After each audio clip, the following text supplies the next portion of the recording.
doesn't matter. I've performed all over the world, all over the U.S. I know comedians in all these different places, and comedians want to help each other and be there. So if you're a comedian or you're an artist and you're struggling with mental health, just know that there are people out there in your community that care about you. And whatever it is, if you had a bad set, if you're not getting booked at that club that meant a lot to you, there's going to be another club. There's going to be another booker. There's going to be another, side gig for you to get a job. So hang in there. I know it sounds cliche, but, tap into that support. Brody Stevens, who's a comedian, was really a genius, died. And I believe it was. And there is a whole, I'm forgetting what it was, but there's links to it through the Comedy Store, or if you could Google something with the Enjoy It festival that he has, and comedians there's a whole support system there in these clubs, and I'm sure around the country. But I think that we now, with social media too, we were talking about this before, a lot of times there's an unhealthy element, and not just as artists, but you're comparing yourself to other people. Oh, this person's so skinny now. That person's so tall. I'm like, hey, right? I got to go bring it back there. But no, I mean, you're comparing yourself amongst all these other things. And I think comedians, it's hard too, because you're now seeing, you're like, I did comedy, and now this guy's, doing an arena, or he's just did a certain set. But we're all on our own journeys. And so I think if you're a comedian, if you're an actor, if you're an artist, a musician, just know that there are other people that feel the way you feel, and there are other people out there for you. And also, a big thing, don't ever look at it like, oh, I'm failing if I'm getting another job too. No, do as many other jobs. You're in a marathon. There's always going to be space for you to focus in on your craft as an actor or a comedian or an artist. So I think this whole notion that I need to be at the same space or time as this person is wrong, because now it's just live your life, create art, and if you're lucky, you can get paid. And either way, you're doing what you love to do. Love it, man. Love that. Well said. Very well said. It's definitely the one thing I learned is like don't give up. Yeah. Don't quit, because you never know. It's right there the next day, or in a few days, or in a few years. It's like, if you quit, that's it. What is it? Most people don't actually fail. They give up. Yeah. They give up. Yeah. Yep. Welcome to the chaos. Hey, we're all in it. I think we're, that it's important to just be open and out. And I mean, that is like, in the spotlight, and we all are, Yeah. You got to get yourself out. It's about being authentic, and like, I've watched a lot of your comedy before, and I think you're hysterical, but it's so cool how authentic you are and what you talk about, which is just amazing. Thank you. I think that's like such a cool thing about comedy and comedians, and just how, like, I've always wanted to do stand up, but I am absolutely petrified. I know, that's like, the most terrifying thing. I've written bits, and I'm like, I don't know if this is gonna hit or not. I'm too afraid to get up. But I always say too, for that, like, if you want to do it, just give yourself a date that you're gonna do it, because the hardest part is setting that date, to be like, I'm gonna get on stage in 3 weeks, and then once you have that deadline and you set, boom, everything else you just start kind of writing out of, I gotta do something, I have that date, right? And then you get up on stage, because it's an evolution. I've been doing stand-up now for almost 25 years. Wow. So you just always get better, and failing is kind of part of the process. Trying a new joke out, you're like, let me see. You'd be excited about it, and then you're like, oh man, it didn't hit, and then you have to kind of listen to it and figure out how to tweak it. What's that feeling like though when it doesn't hit? Like, if in your mind you're like, yo, this is gonna be great, I'm gonna get a huge laugh. You do it, you're like, and then there's nothing, and it's crickets. So like, how deflating is that? It is kind of brutal. Yeah. I gotta say that too. I've been doing it long enough where I kind of know if a joke's gonna work. Mm-hmm. And then also I have certain jokes that I sort of know, like ideas, they're just a premise, and I'll still just tell it even though I know it's not complete yet. So I'll know going into it, hey, this is not going to work really, sometimes, which sounds crazy. But by doing it live, sometimes you start thinking how you could do it different. But like, and that's how you figure it out, because like you do smaller shows, right? So before you go on stage at the Boston Garden, you want to make sure that you have a nailed down set. Yeah. Right? Because but then when you go to do these little shows, that's when you try stuff out, correct? Yeah, exactly. So local shows, that's the time to do that. And you're always still kind of growing, and I think for comedy, a lot of times it looks effortless, for all these comedians, and now you see all these crowd work videos, and you're like, man, these guys are, a lot of times it's like it's such a crafted style in what they're doing that they will kind of, it's an evolution, just like acting or, singing or music. You just get better with the more you do it. But yeah, it's hard to just get right in a giant stage and be like, let me just tell you what happened earlier. And sometimes that's the best time to do that. Yeah. Because it's so, fresh and like authentic and just happens. So you're like able to tell that good. Well, take us back to when you actually started and you decided to do it. Like, was it like a feel or a need to like express yourself and you weren't getting it? Because you started in college, right? Yeah. I actually, like, believe it or not, I started doing speeches for Little People of America when I was a kid. I would raise money and I would talk at Rotary clubs. But I would kind of tell jokes when I would be there, and a lot of it was out of necessity. They'd have a podium and they wouldn't have a stool for me. So I'd be like hidden behind the podium. So I'd be like, the Invisible Man bit. I'm like, who forgot the stool? What's going on? Yes. Where am I? Yes. And now everyone's laughing. But I realized that they were now listening. And I just kind of loved that. I loved that moment of it.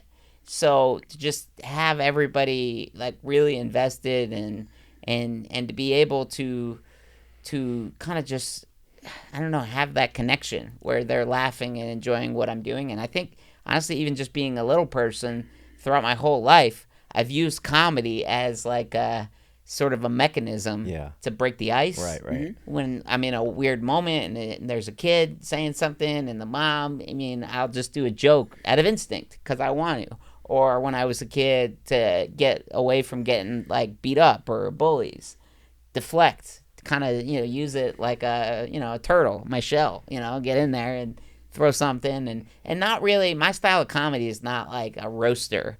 I'm not going to be like, yeah, I hate your shoes, I'll kind of just, just find something to say that,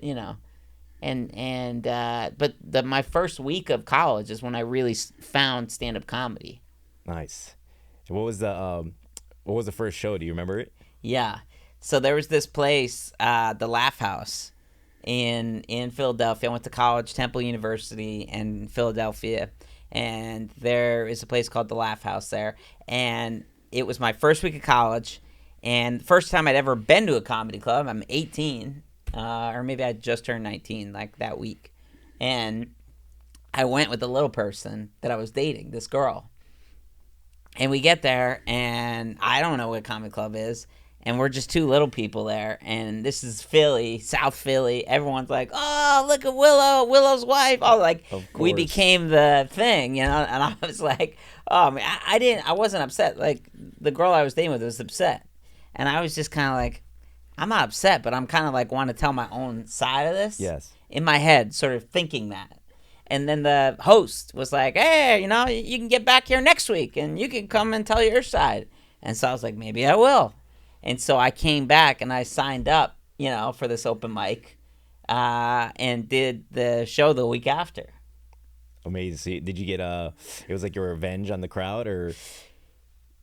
Yeah. What's kind of funny about it too? Like I actually just, the girl I was dating, it wasn't serious. We were just kind of like just starting to date, but it didn't work out. And I kind of did a whole set about that, okay. and then talking about that, and then other parts of society, and like I don't get any respect. And I did kind of like a Rodney Dangerfield, like, hey, I don't know, I'm doing like a voice or something. But it was a good set, It was right away. I was like, wow, I love this. It was something that I felt there, and I was like, it was kind of like a magical set where I got paid gigs right from it. And then there's peaks and valleys, because then I'm like, oh, man, I'm like Chris Rock, And then you come back a week later, and you're up there, and you just got that confidence, and it doesn't go that good. Right. And so that's how comedy is. It's not always, you know, it's, you know, the longer you've been doing it, the more you're just, you understand how to deal with the rhythm of the crowd being off, you being off. Little thing could affect something. Similar to like acting, an audition, you know, you're in the moment, all of a sudden the light goes out, or, you know, somebody else comes in casting. You know, the longer you've been doing it, the more you can figure out how to, you know, just stay in the moment or adjust with it. But when you start out, it's like, oh man, they're ordering right in front of me, you know? Yeah. Dude, I feel like comedians have probably like the thickest skin. Yeah. Like out of any human being, right? It's, I mean, you're just like failing at first, or you know, even in later in life. Yeah. You might think you're at the top of the game, and you might fail at something, but that thick skin that you created from a young age, like. I think too, like, you know, I gotta say, I feel blessed to be a little person in a lot of ways. Like, I love being little, but I think it also helped allow me to have the DNA to not be affected or really bothered by what somebody's gonna say about me, and that helped me for comedy too. Yeah. And being able to like fail as an artist too, where you're like, oh man, I got this audition. You're like, I didn't get it. That one was on me, or, you know, something else. Like, and to just be able to roll with it and be like, okay, that's amazing, because I feel like there's so many people that like have imposter syndrome about it. Like when you start doing like any acting or anything like that, you're like, oh, I feel like if it doesn't go well, or somebody's making fun of me for it, or has something negative to say, it's like, I can't do this now. Nope. And closed off. And I feel like that has killed so many artists before they even got to start. Yeah. That's how I used to be. I used to, like, if I wasn't good at something right away, I would talk myself out of it. Like, I'll never be good at this. Mm-hmm. And like, I don't want to go through the ridicule or like that feeling of not feeling worthy of it. So like before my accident, I would quit stuff all the time. I still stop and start and stop things now, but it's just like because of I'm all over the place. But it's not because of the fear. Like, I'm not fearful of like performing anymore because of what I went through. I think like my disability, it made me stronger. Yeah. You know what I mean? I remember the first audition I went on after my accident. It was for a non-union Apple commercial, and I just rolled into the room like, how y'all doing? Yeah. And everybody's like, whoa, taken aback, because you don't usually go into auditions like that. Yeah. It's like very like, you know, hello, do your thing. But like, I just didn't care. But I've always known you to be that. You're such a charismatic dude. You I always try. roll. Hey, Danny's here. On the inside, I'm crying. Yeah. I mean, we're all crying on the inside. On the inside, sometimes. yeah, screaming like a little boy. Or in the shower. That's where I cry a lot. Yeah. I think part of that though is like it's dealing with like being a professional too, where it's like being able to be like, oh, you just got to keep going, even if it's like not the right, you know. Yeah. And do you feel like the bigger you get, or the further on in your career, the stakes, you know, obviously they keep raising and raising, and the pressure, like I've noticed that, like my last few weeks, there's just like this thing, the podcast, I'm doing dance stuff, I'm doing acting stuff. I'm like, this is so much, man. Like overwhelming. But I asked for this life. Like I can't complain, you know, but I feel like that pressure can make you crack easily. And like, people don't understand that, you know, I was like reading chat threads, and they're like making fun of actors and people in the entertainment industry, but they don't realize how hard it is. The journey to get to that point is so difficult and lonely and depressing. And it's like, okay, we're not like curing cancer and stuff like that, but we are. You go home and you put on your TV, so you can't be a hypocrite and like make fun of the person you're like watching every day. Yep. But like, how do you deal with that pressure? Like, you know, you're obviously further along in your career and you're opening for big artists and stuff. So like, how do you deal with that? One, I mean, I try not to think too much about it, you know. I try to treat a comedy show the same way I would another show, but also I try to be prepared, you know. It's nowhere where you are, but you know, once you get up on stage, it's still being on stage. And I have bad vision too, so I can't really tell the difference between so you can't see the 20,000 people or 12. I'm like, God, you know, I think it's 12. Awesome. I love that, dude. Yeah. No, you obviously can, but it's just you can feel the once energy. you're there, it's always like, oh, we're rolling and is good. There's like something that like takes over you, where you're just like, I'm in the zone, something flips and you go. Yeah, you just got to kind of lock in and just have fun with it. Yeah. You know, not think too much of like, oh, what can go wrong? I think it's like, I'm going to go into a situation like that and say, look, I've been doing this a long time. I know what I'm doing. Yeah. And even if sometimes a joke doesn't hit, you can address it or just keep moving on. But I think, it's believing in yourself. I think as an artist, which I think is the hardest thing to do. Yeah. But I always tell people that too. It's just get on stage, work as much as you can, and that makes it easier for you. For sure. So I think a lot of times for actors, and especially in the disability community, a lot of times we haven't had the opportunities or the amount of at-bats in the audition room, on set. So creating more on an independent lens through DSLR cameras, cell phones, ways to be able to put yourself out there helps even the playing field. And I think now it's at a point where it actually allows you to get further. Yeah. And before we get into like the Easter Seals Disability Film Challenge, which you started, which I've been a part of, like lead me up to how you started acting. Like you went from comedy. Where did the acting come in? Yeah. So, well, really, that also came when I was a kid. I was into sports, and then junior high came, and everybody got twice as tall as I was. And so I was like, look, I'm not playing basketball or baseball anymore. So I found theater, and I started doing plays, and, loved it. Found this, was like, what is this? I love it, but I went to business school. So that's where I went to, Temple, and started doing comedy. And then after graduating, I actually had job offers to work in like Wall Street and like crazy, wow. really big like job opportunities. Very different life. And it would have been a very different life. But I was like, look, I want to follow this dream and pursue comedy full time. So I moved in with 4 comedians into a 1-bedroom apartment in Queens. One of those comedians being Nate Bargatze, who now is, somebody I still get the, honor and kind of most amazing time in my life, performing with and hanging with and being in that world. But I was just going on stage every night. At the same time, I got an agent and started auditioning. I got booked a role in The Sopranos. I booked a play, got to tour all over the world. And so I was kind of rolling really early into my, I was 23 years old. I had been on The Sopranos. I performed in national theaters around the world. And then all of a sudden, everything kind of stopped. And it was like, hey, I'm 3'10", and I'm not getting auditions. And I'm getting random auditions, but specific to my height. Right. So I was like, I need to start creating for myself. I need to start writing more, producing my own work. I want to be the gangster, the romantic lead, things that I wanted to do as an actor, because it's not just money related.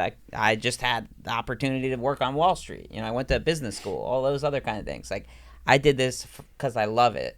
So I need to start being in charge more of my own kind of future. So I started to do web series, short films, independent films, and I would get to play these characters that I just wasn't auditioning for, and that led me to getting to get more acting jobs, because I had all of a sudden now a full demo reel. I was in the film festival circuit. I was meeting other directors, other producers, and so it was almost that I probably maybe 70% of the work I was getting was from stuff I was doing or people that I'd met along the way through doing my own stuff. And then I would get the lucky kind of auditions here or there. Yeah, that's that hustle mentality. And this is all while you were in New York? Or No. So I lived in New York for a couple years, and then I moved out here. So I moved out here 20 years ago. I graduated 2005, lived in New York. But actually, I was going back and forth in New York while I was in college. So I sublet an apartment, and I was renting it out so I'd be able to go and do comedy there. And so the early 2000s, I was in, really from 2003 to 5, I was in Astoria. And so I'd be able to do a gig there. I could, do comedy, do some acting stuff because I was still, had an agent. And then I lived for a couple years in New York and then came out to LA. And the reason why I came out here was it was easier for me to do my own projects here. New York at the time wasn't as much into like independent film scene. Like there was independent artists, but because it was so expensive to live in New York in the mid, 2005, 6, 7, people had to be paid and paid like the rates that they deserved in New York, versus here there was a lot more kind of indie, kind of filmmaker scene. Yeah. Where I could find people to kind of do barter system. Hey man, will you be the camera person, and I could be the, I'll find you a free location or food for your film or things like that. So more of like trading. Right. And really, I think for me, my skill set as a producer is not really in kind of spreadsheets and things like that. I'm good at putting people together and finding stuff like cheap or in some senses free. But I always tell people, look, if you will, join, I will get you a job or try my hardest through something else. And I actually have been very proud that I have actually lived up to that for a lot of people, where I have figured out ways to get people gigs. When I said, hey, do this gig and this is what I have to offer, but I'll try to pitch you and get you other jobs. And, it's worked out, because I think it's all about network. You build your network up, and you want to keep working with people. Right, and that's what I love about you, is that you're always thinking about other people, and like you struggled and you started doing, and you saw there was a lack of representation or opportunities for disabled community.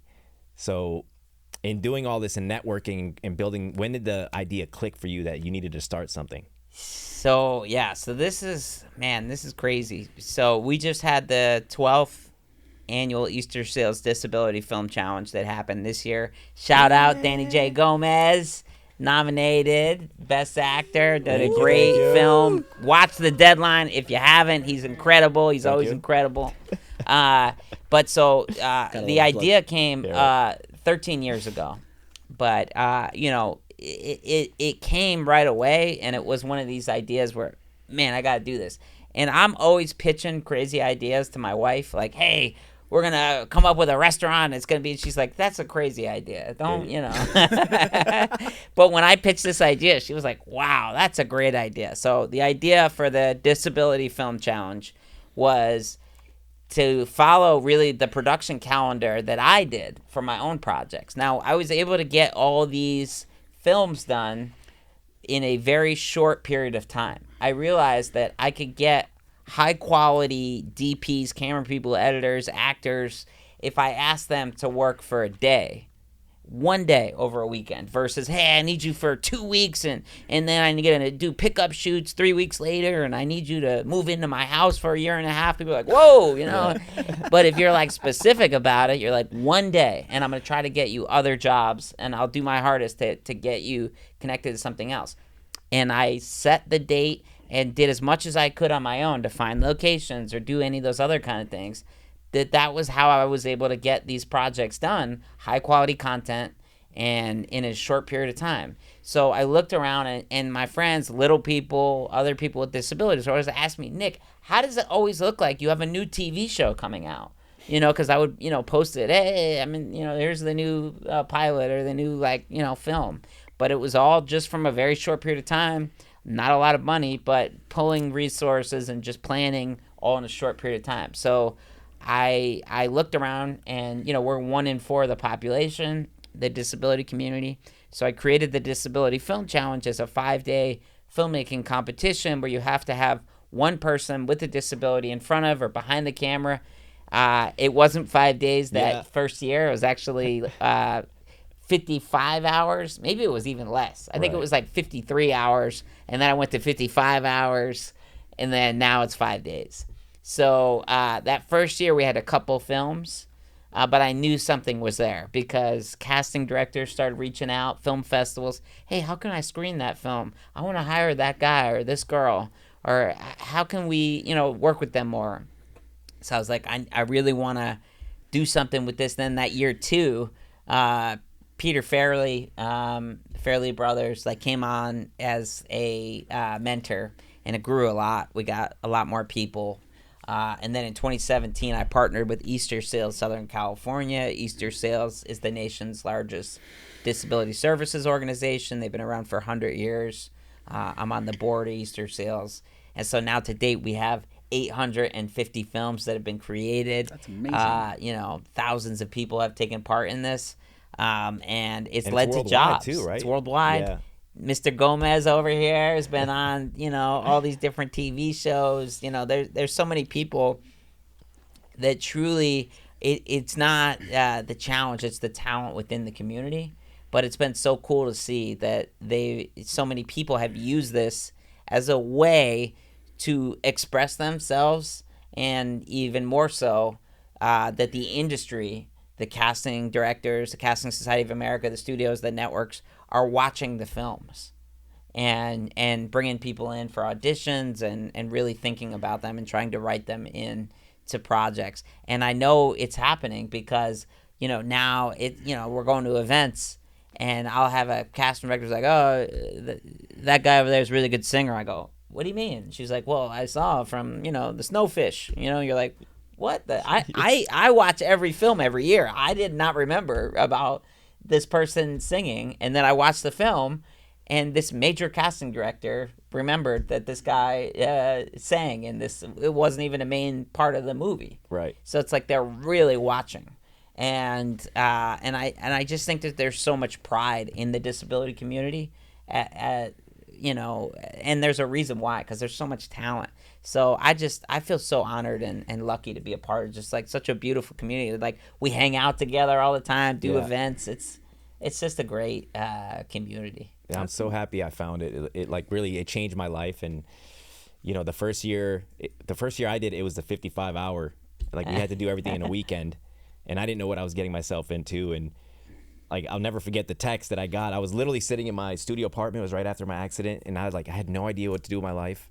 That Apple commercial that I told you about, I shot that a few months before. And I was like, okay, let me give acting another shot. Like, but this time really like focus. And I had too much distraction before my accident. Yeah. And then this random text came in. I didn't have the number saved. And it said, hey, would you be interested in this disability film challenge this week? And that's it. That's all he said. They didn't say who they were. And I was in my studio like, Thanks, universe. Yeah. beep it. I'm in. Beep it. And I was like, yes, I don't know who this is, but I'll do it. And next thing you know, I'm on set. And real, like, when the director sent me the script, though, that morning that we were shooting, I was reading, and in the middle of the script, it says, my character sitting in the living room naked. And I was like, what am I getting myself into here? But I was already on the way there, and I'm like, I gotta do So it. did you sit there naked? I can't. Well, I got there. I parked. Implied nudity? I parked, and this guy runs up to me, and I rolled the window down. He's like, "Did you read the part about the nudity?" That's the first thing he said. I was like, "Yes." Is that Carl? Yeah, Carl, the director, Carl Hansen, and he's like, "Don't worry about it. It's just implied nudity. Are you okay with being shirtless?" I'm like, "Yes, I'll do that for sure." And even then, I was like nervous about doing that too. But that ended up being such an amazing experience. And like I hadn't acted really, like I was on every page. There was like 8 pages. So I'm terrified. I'm like imposter syndrome. Like I don't know if I could do this. I mean, we literally had the script on our lap at one point, just like delivering lines. But it was so great. And then, you know, later on we got nominated and we won Best Film that year. And that opened the doors. Like I literally had that moment where the agent walked up, Gail Williamson walked up to me at the festival and was like, here's my card. I loved your film. Like come to the agency and we can talk. And that's how I got my agent. That's how I got started on the actual acting journey. So thank you for that. Oh, That's thank awesome. you. Yeah, man. You did that yourself. He's so talented. I He's mean, incredible. The film Checkmate, again, now another Danny J. Gomez plug here, but Checkmate, he's great. It's like a comedy where they're like, are you real estate agents, or you're like, and I forget. We're like two arch enemy friends who are going for the same apartment. Yes, that's the apartment, but it's so good. Yeah, that was funny because it was comedy and it was like over the top.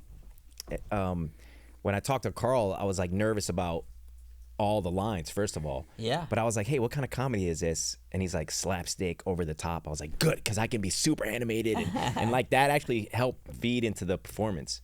So like it put me at ease that I could just be, like that's where I thrive best, is when I'm like, when I can just be like not reserved and just like be out of, you know, off the wall. Yeah. You know. Yeah. No, I mean, it was incredible.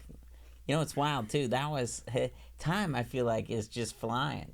That was almost 7 years ago. Yeah, it was 2018, I think. Yeah.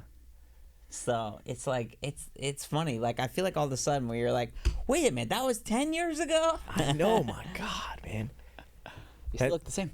Yeah. Yeah, right? You haven't aged a I bit. had different hair though. I had the biggest You had quaff. the quaff, Oh, yeah. yeah. I like this hairstyle better. Do you? Yeah. I've been thinking about it. I don't know what I want to do with it. I think you should just leave it. But yeah, thank you. But yeah, like it's so awesome. But you know, the thing that you said, completing the challenge, winning, that was all great.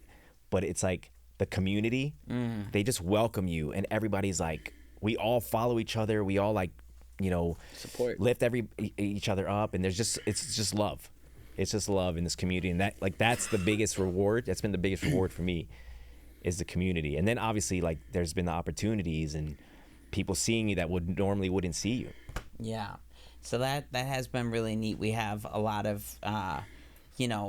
high level executives, president of Sony, head of film at Netflix, big executives, a lot of studios, a lot of networks, NBC Universal, casting directors that we just did a major event with, NBC launch. So that is awesome. But I think just what you said, it's being able to work together and have that core group of friends. Even the challenge itself is now getting very competitive. Oh yeah. Because there's a lot of grants and prizes, and I never have won anything. As crazy as it is, I've been doing comedy 25 years. I've been, acting forever. I've never won any kind of competition or anything like that. But as an artist, I'm like, oh man, it's frustrating, or that side of it. But from behind the scenes, it's just really comes down to, sometimes it's like a coin flip, because there's now so many great performances, so many great writing and directing. So at the end of the day, I always say the number one win is the fact that you made your own film, and you now own that, and you can further develop it, and you have that core group of community and friends that you can go from this project to another project. Yeah. And so even now that it's so competitive, I feel like people are really genuinely happy for each other, and there is like a sense of camaraderie where people are working together and thinking sometimes, like the Lakers, like, hey, we're teaming up next year, this super team, we're bringing in this is the Luka of the Lakers here. No, he it's ends true. up on, he's like a heavily coveted max free agent. No, like it's true. LeBron coming from Cleveland. They're like, they're trying to wine and dine him. Yes. We all like use each other, like, hey, can you do a cameo like real quick in my short film? And now, like, I have so many credits because That's of like amazing. Yeah, because I'm IMDb stacked in short film credits because of the challenge of other people's films. Yeah. And they're like, But like, Nick, that's so amazing that how much you've put the community up and built, and like you I said, would say it's a community effort. I mean, it's so many course, people that yeah. are doing that, that are working together. I do feel really honored that the challenge has been able to help a lot of people. But again, even that is like, it's the talent within the community that people have been able to make their own films and direct and write and really just kind of put their heart into these projects.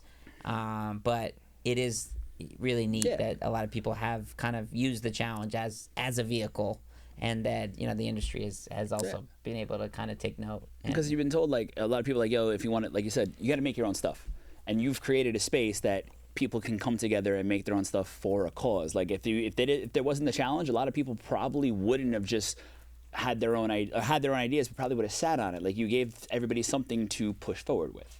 right. And it's all about the deadline. It is. And it forces you. Like, once you sign it up, makes you do it. yeah, like this year I started my own team. I produced, directed, acted, came up with the concept. I had my writing partner, Natalie Dalasio, is an amazing writer. She wrote it. But like, once you were in it, like, I didn't want to fail. And because I had the deadline, like, you're right, it forced you, like, okay, I have to finish this by this time. Yeah. You picked a date, and everybody, As artists, it's crazy how necessary deadlines are. Yeah. Because we're always still like, the sound is not perfect, or I just need one little tweak of the lighting, or I want to try to, and then it just becomes a forever, and then you find something else that's wrong, or you need one more punch up draft or one more. It's like I'm not really a perfectionist, so I'm a bad judge of this, but I'm like, just get it out, Yeah. put it out. But even for myself, I will, if I don't have a deadline, like, it's hard for me to do stuff. Yeah. I'll tell you what though, like my first cut of the deadline came out to 10 minutes, and it's a 5 minute. So you had to time really limit. sit and... We cut so much. I'm gonna do a director's cut because there's this crawling scene that I'm crawling from like my car to the house, and I crawled like 20 feet. But It's like, people need to see this. I worked hard. Yeah. there's also a great blooper. Like, I get out of the car. I don't know if I ever told you this, but I get out of the car and I transfer to the ground and I start crawling. And it's, 20, maybe 30 feet. And at one point, I look back and my pants are around my ankles. I'd crawled my pants off. And I'm like, I'm just going to keep going. So I finished the scene, and I was directing, so I yelled cut, and everybody just bust out laughing. They're like, we didn't know if we wanted to stop you or what. So I finally saw that edit, and you see my face. I'm like, ugh. What the heck? I really want that for promo of this episode. Oh yeah, we're gonna do it. Like 100%. I had that footage somewhere. I want that promo. But finishing fun that music in that too. Oh yeah. Finishing that, and like the fact that like I put together so many people and I made so many calls, and I was like, I like this producing thing.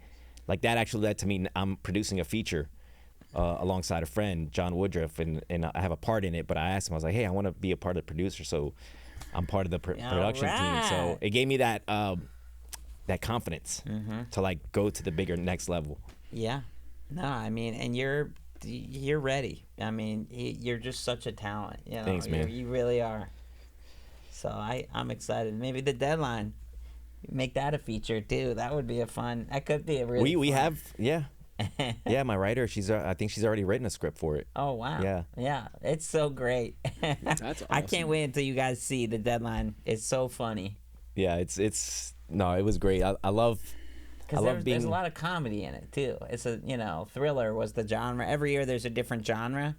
This year was thriller and suspense, but it was so suspenseful and just very funny. Like, what happens, everything. Because my character is like, it starts off as like, oh, this is a nice little story. This guy's kind of quirky and dumb, and and he gets put into an extreme situation.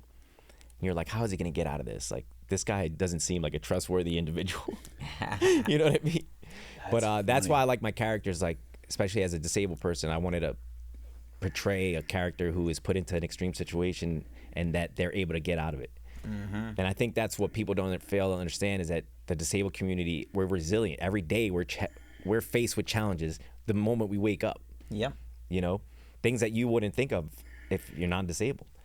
So like, we're truly resilient, and like, that's the work that I want to do. That's the stuff the message that I want to send. Yeah. It's amazing.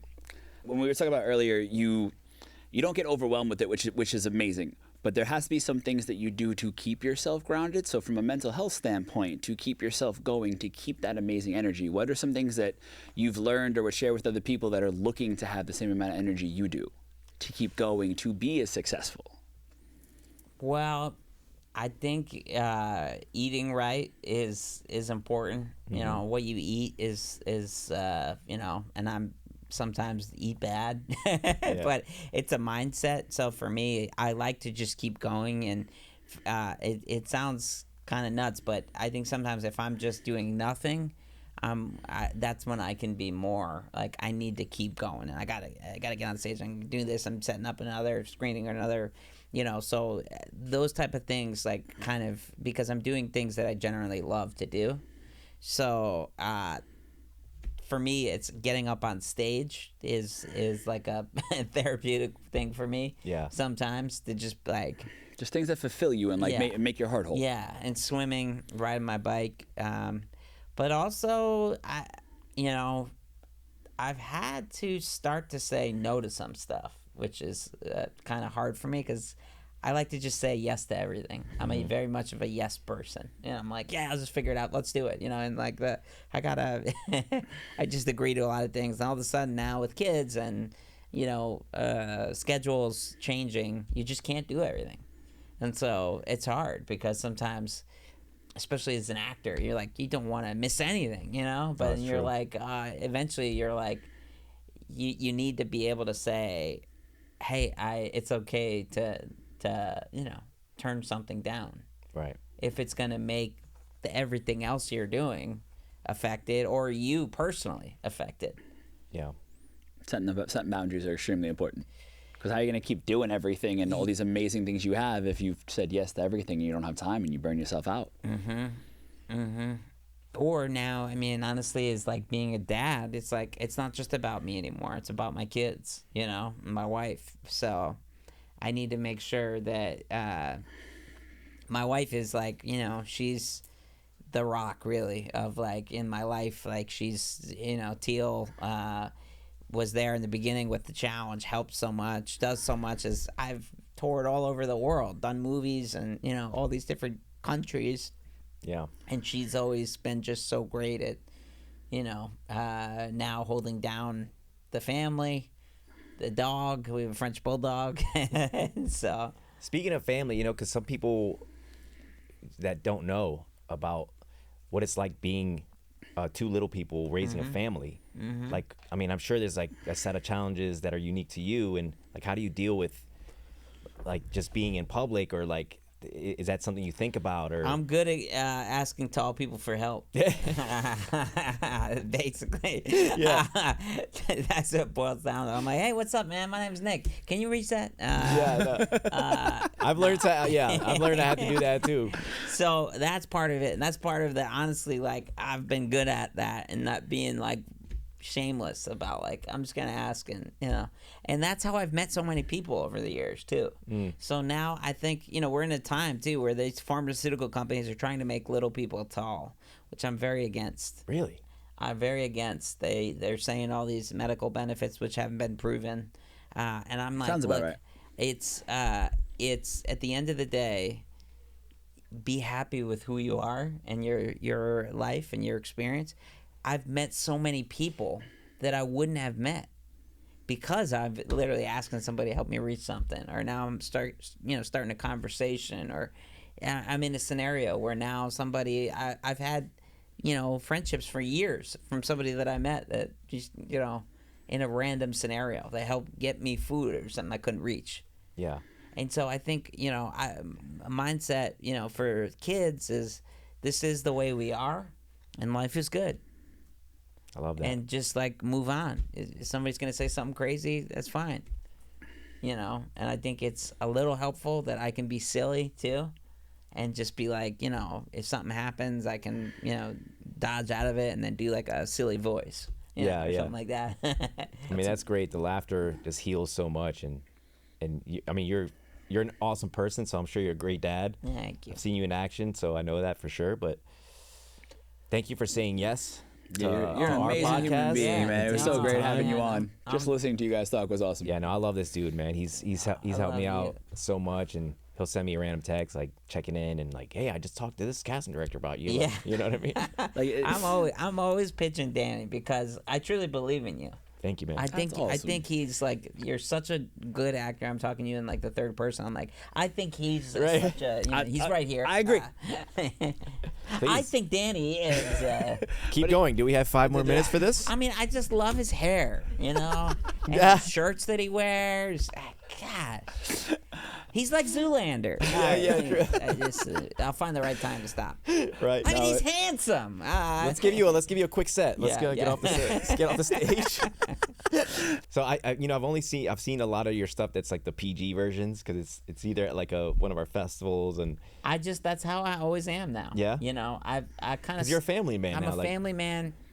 One, I tour with Nate, who is, it's clean, and that's his brand. But two, I was always clean. So my material was always clean. When I was like a teenager or young kind of 20s, sometimes I would swear, but it would be unnecessary swears. Like, it would never be like a reason for it. I would just randomly curse. Yeah. So it was never part of the actual joke. And then I'm like, wait a minute, I could just cut those out and I'm not changing my jokes. I wonder, yeah, right? And then now I could do other gigs too. And it's you know? more open and relatable to like a bigger audience. It's more open and related. I also tell people too that because to your point about the challenge and asking questions about that, like we have had people like, why can't we swear in the challenge? Why is it has to be like network material? Well, there's more opportunities for screenings if you can have a film that can also screen with family audiences. And you could be, it opens you up to be able to get more opportunities to have your film screened. And I think the same way for comedy. If you could be clean, and you don't have to be like, you could still insinuate. Yeah. But if you can figure out how to tone it down, it opens it up for you to be able to get other gigs. And I think that is very, now look, if I think that you either go all in or on, being One of the that spectrum, way, yeah. or you want to go the complete opposite way and be like the crazy, dirty. And I'm not saying if that's what your thing is, and you're just like, I personally love some movies where it's, Yeah. they're just like Outlandish. I mean, even are nuts and so funny and swearing and stuff too. But I'm just saying, like, as an artist, I wanted specifically for the challenge it to be no swearing, because it's so hard to get your films to screen in these major festivals. Yeah. And so if you're like, well, we can only screen at the 10 p.m. comedy block because it's got to be no kids. Well, what? You just lost 6 other days of like 4 different blocks sometimes. Yeah. And the same with comedy for me. Like, I was like, I don't want to miss out on gigs or stuff. And then now I'm like a family man, like in the sense that it's true. Like, I have kids and stuff. And so I'm like, I'm already talking about them in my act. Right, now I'm right. going to be, you don't dirty. Yeah, I don't know. I'll tell you what, the Thriller Suspense was hard for, like, I remember the first draft that Natalie sent me, my writer. It was like full of F-bombs from the bad guy. Yeah. Because the bad guy, like, this guy's like just, not to give anything away in the story, but he just like killed some Give people. it away.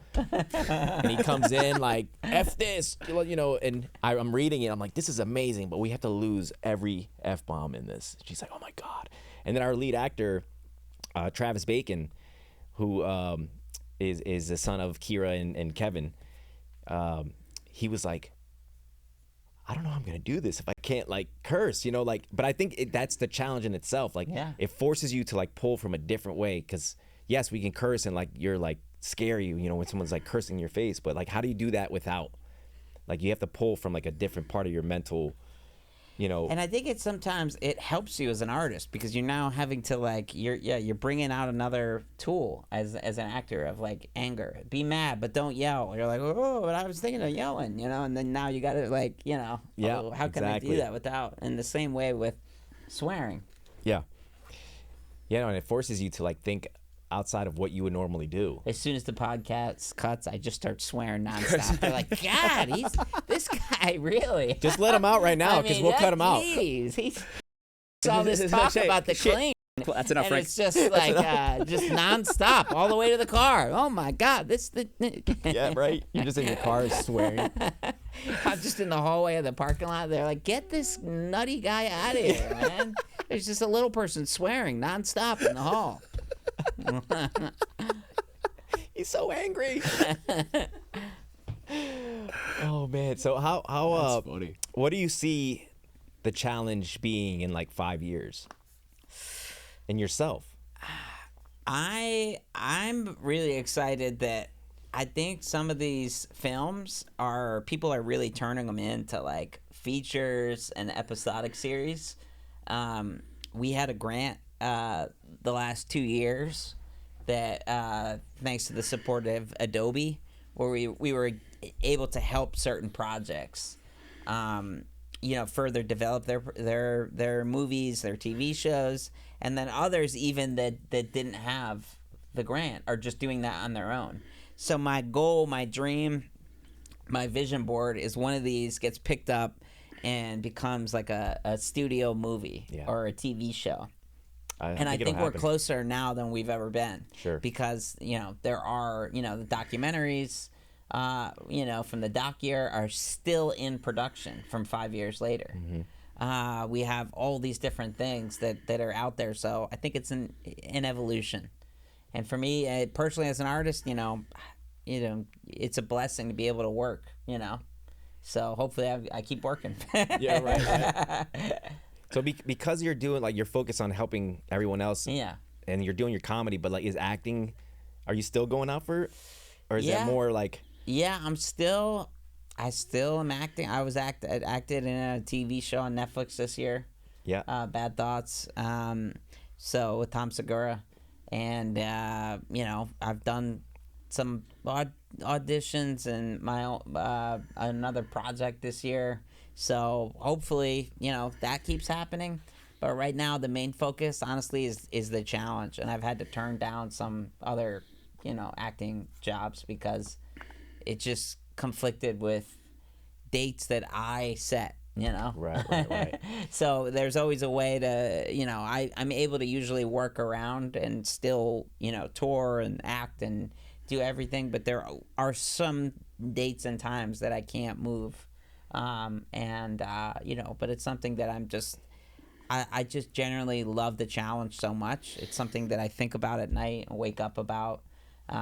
So I feel blessed about that. And same with stand-up. Just, it's just exciting to be able to do something that you love and be around people that it's just a good time. I've never not had a good time with Danny. Honestly, you're just a really fun person to be around. And I think, like, the disability community has so many people like that. Yeah, it's true. And it's just like, an event, we get kicked out of events all the time. Yep. It's like, like it's supposed to close, like, every year the award ceremony, like, we're getting in trouble at, like, Sony because, like, the doors are supposed to be closed and we're all still there. You got, like, 200 people. It's like, get all these things. And again, it's just me out there swearing. And they're like, why is this guy swearing? Now the camera's not on. No, I'm like, no, it's, but we just hang out and I love it. Yeah, man. It's been really cool, like, as we've been doing this show, especially this season, we've brought more people from the disabled community on. Like, I know me and Sophia and everybody, like, we've learned so much more about the disabled community and just met so many people. And it's like, you guys are really such an amazing group of people that really support and care about each other. And there's so much laughter every time somebody's in here. Yeah. And it's been like, when Chelsea Hill was on, we laughed hysterically. Like, we've had some great times. Yeah. People, like, see disability as, like, this sad reality,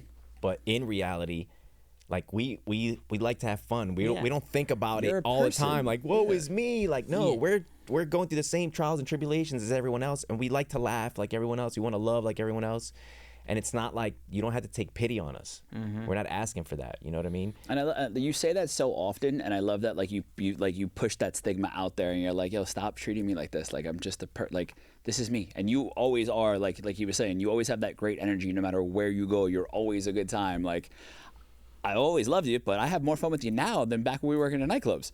Yeah, I mean, who knows where we were at? Like, mentally. We don't remember. We don't remember, exactly. We don't remember. There was a lot of things going on back then. Blacked out. I don't know. Yeah. We've never blacked out here. This is true.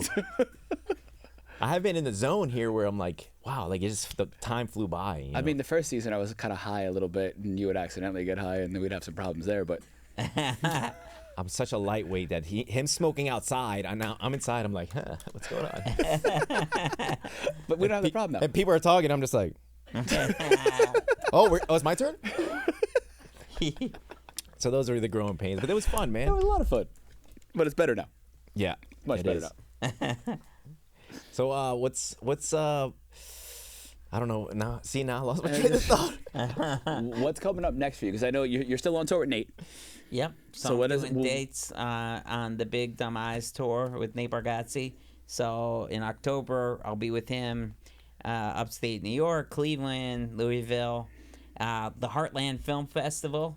We have a screening of all the finalist films. Indianapolis folks come out. That's going to be Sunday, October I want to say 12th, could Yeah. be the 13th, just because That whole weekend, yeah. So that whole weekend we're doing stuff. My film screenings And the 12th. Heck yeah. 7:30 p.m. 7:30. There you go. And so Indianapolis, so that's going to be awesome. I'm also headlining the last Sunday of this month at Flappers Comedy Club. Awesome. So send me a message. I'll get you tickets to come out. So every last Sunday I do a show. Usually there's also another disabled comic on the lineup. And then, you know, just hanging out.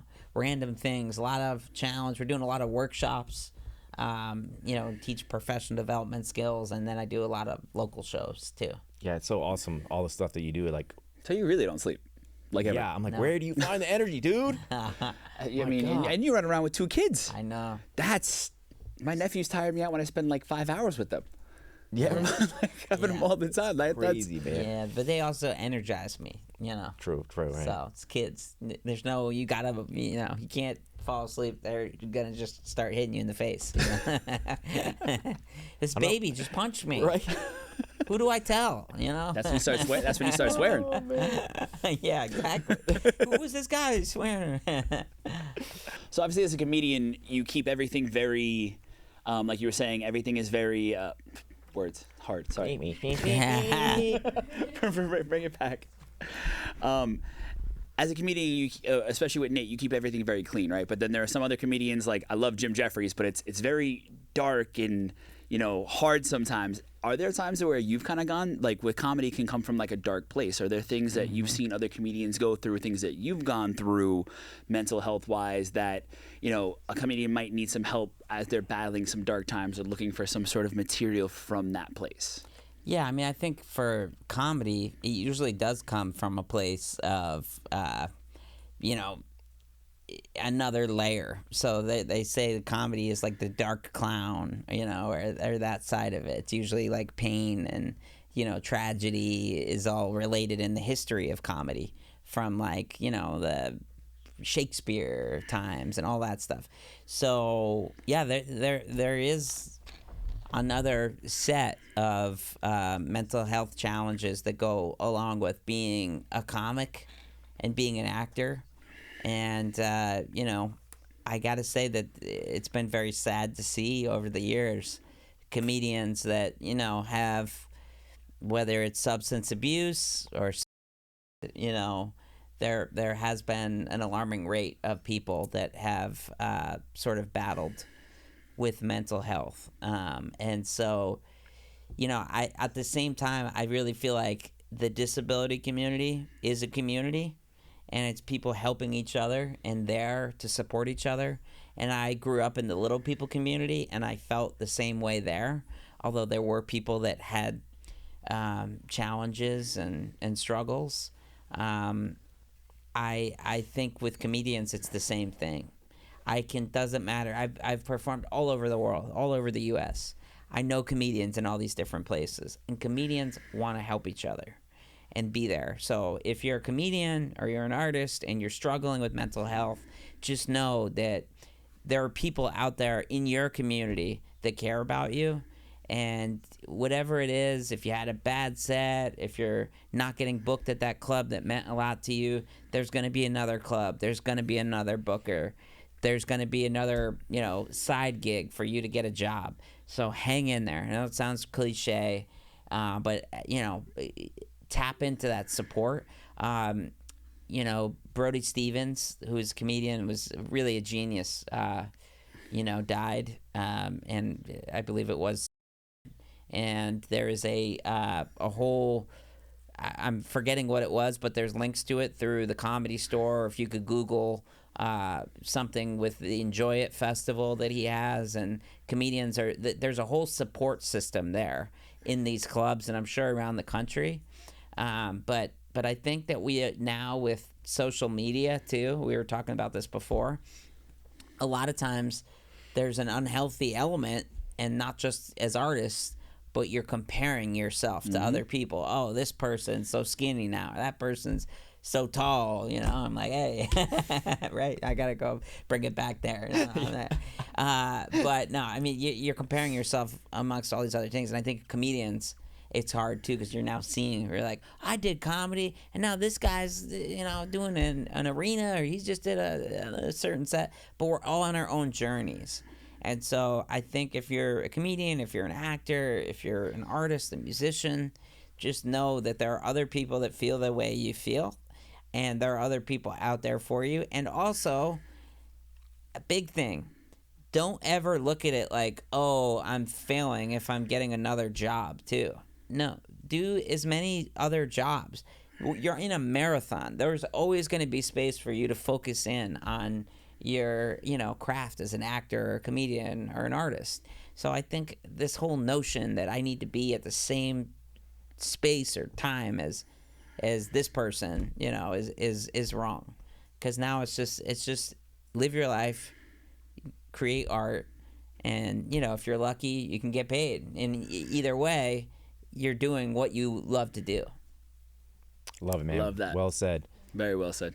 It's definitely the one thing I learned is like don't give up. Yeah. Don't quit, because you never know. It's right there the next day or in a few days or in a few years. It's like, if you quit, that's it. What is it? Most people don't actually fail. They give up. Yeah. They give up, yeah. Yep. Love it. And I almost gave up. Because of the challenge, I didn't give up. So thank you, man. Appreciate you, buddy. I love that. Love you guys. Lots of love here. Cool. Nice little air hug. We're connecting. Look at this.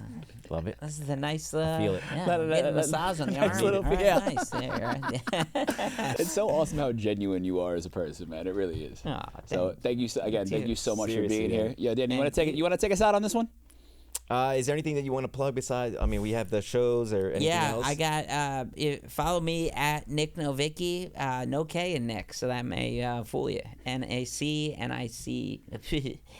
Follow me at Nic Novicki. NICNOVICKI.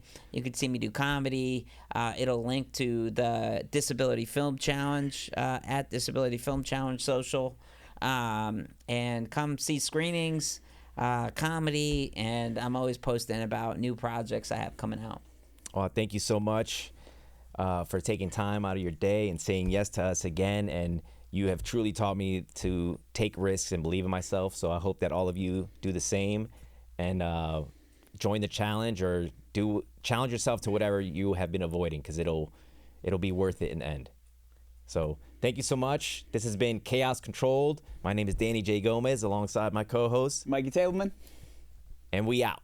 Thank you so Peace. much. Peace. Peace.